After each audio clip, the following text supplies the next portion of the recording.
दोस्तों, आने वाले हफ्तों में भारत और रूस के बीच होने वाला एक ऐसा ऐतिहासिक पल आने वाला है जो आने वाले दशकों तक हिंदुस्तान की रक्षा रणनीति और वैश्विक कूटनीति पर अपनी छाप छोड़ सकता है। ये कहानी है रूस के राष्ट्रपति व्लादिमीर पुतिन की बहुप्रतीक्षित भारत यात्रा की।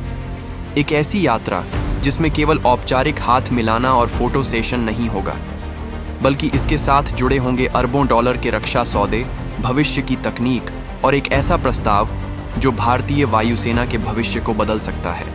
मैं बात कर रहा हूं रूस के सबसे advanced 5th generation stealth fighter jet Su-57 के प्रस्ताव की। भारत और रूस का रिश्ता सिर्फ दोस्ती का नहीं, बल्कि भरोसे और साझेदारी का रहा है। आज़ादी के बाद से ही रूस भारत का सबसे बड़ा रक्षा साझेदार रहा है। चाहे वो MiG-21 हो, सुखोई 30 MKI हो, ब्रह्मोस मिसाइल हो या S-400 air defence system. Bharat रूस की डिफेंस पार्टनरशिप ने भारत की सुरक्षा को एक नई ताकत दी है। पिछले कुछ महीनों से एक बात चर्चा में थी। रूस भारत को अपने Su-57 stealth fighter jet offer करना चाहता है। ये वही विमान है जिसे रूस अपनी एयर सुप्रीमेसी का प्रतीक मानता है। और अब खबर ये है कि पुतिन की भारत यात्रा के दौरान इस पर औपचारिक बातचीत होने वाली है। भारत के नेशनल सिक्योरिटी एडवाइजर और रूस के उच्च स्तरीय रक्षा अधिकारियों के बीच हाल ही में मास्को में कई राउंड की मीटिंग हुई है। इन बैठकों में Su-57, Su-30 और रक्षा उत्पादन में कोलैबोरेशन के मुद्दे पर गंभीर चर्चा हुई। लेकिन सवाल है, ये प्रस्ताव इतना खास क्यों है और भारत को इसे लेना चाहिए या नहीं? Su-57 रूस का 5th generation stealth fighter jet. इसे पश्चिमी देशों में फेलन के नाम से जाना जाता है। ये विमान हवा में अदृश्य होने की क्षमता रखता है। इसकी स्पीड मैच 2 से भी ज़्यादा है और इसमें लगाए गए एवियोनिक्स इसे मल्टी रोल मिशन में सक्षम बनाते हैं। यानी ये हवा में डॉग फाइट कर सकता है, ज़मीन पर बमबारी कर सकता है और दुश्मन के एयर डिफेंस को चकमा देकर अंदर तक घुस सकता है। Su-57 में लगे AEC रडार, सुपर मैन्यूवरेबिलिटी के लिए 3D थ्रस्ट वेक्टरिंग इंजन और हाइपरसोनिक मिसाइल लॉन्चिंग क्षमता इसे 21वीं सदी के सबसे घातक विमानों में से एक बनाते हैं। रूस ने भारत को सिर्फ खरीदने का नहीं, बल्कि घरेलू स्तर पर उत्पादन करने का भी ऑफर दिया है।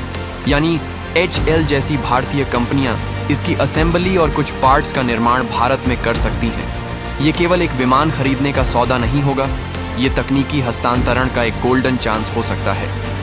सूत्रों के अनुसार रूस भारत को 20 से 30 Su-57 विमान देने का प्रस्ताव रख सकता है।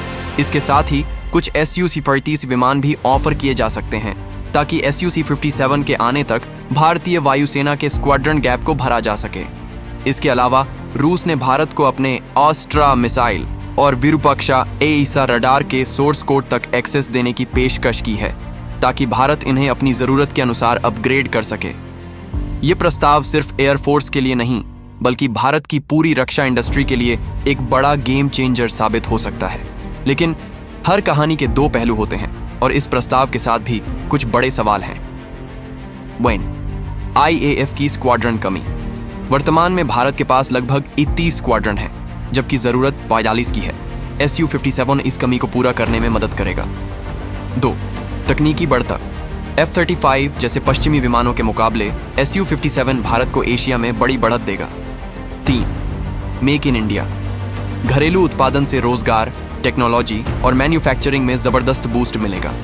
1. अतीत का अनुभव। भारत पहले ही FGFA प्रोजेक्ट से बाहर हो चुका है क्योंकि विमान के डिजाइन और स्टेल्थ क्षमता पर सवाल थे। 2. लागत और रखरखाव। 5th जनरेशन विमानों का मेंटेनेंस बेहद महंगा होता है। 3. AMCA project. भारत का खुद का स्टेल्थ फाइटर प्रोजेक्ट विकास में है, जिसे Su-57 खरीदने से संसाधन कम मिल सकते हैं।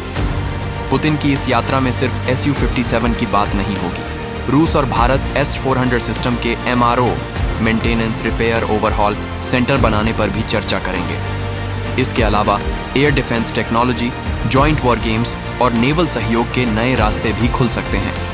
भारत में HTT-40 बेसिक ट्रेनर का उत्पादन शुरू हो चुका है और रूस इससे जुड़ी तकनीकी साझेदारी भी बढ़ा सकता है। अगर भारत और रूस के बीच Su-57 का सौदा पक्का हो जाता है तो ये भारत की एयर पावर में 20 साल की छलांग जैसा होगा।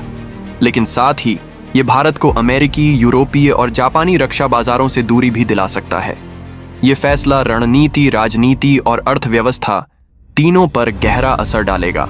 दोस्तों, ये था पुतिन की भारत यात्रा और Su-57 प्रस्ताव का पूरा विश्लेषण। अब सवाल आपसे, क्या भारत को Su-57 सौदा करना चाहिए या अपने AMCA प्रोजेक्ट पर ही ध्यान देना चाहिए?